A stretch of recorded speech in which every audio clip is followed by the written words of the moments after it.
Hi, I'm Dr. Tolt from Life Wellness Center.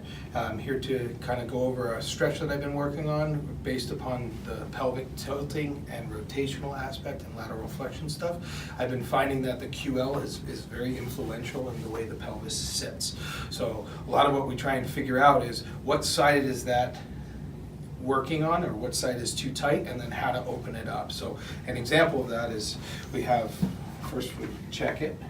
We have him lift up a hip on one side, and it's just like that, and he's fine on that side, but when he lifts it up on that side, it goes weak. So it lets me know that the QL on this side is over tight. So the basic stretch is when you put your left hand on the wall, because it was left side on him, he takes a tiny step forward with his right. He turns his left foot all the way in. Good, and you see how it stays flat, toes on the ground, and then his hips want to turn like this.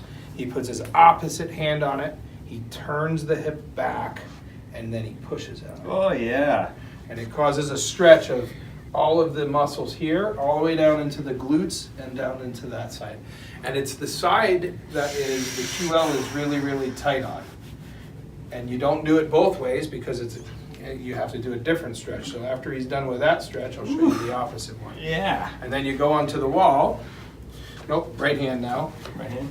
Because it's the opposite hip, and you put the right leg behind the left, foot flat, hand on the hips want to curl, keep them square, and then you stretch it. And that'll stretch all the way down that line right there. Yeah. And that way we uncouple that whole motion between the rotation and lateral flexion of that. And it just opens up that whole area. Yeah. Awesome, Doc. Thank you. You're welcome. Yeah.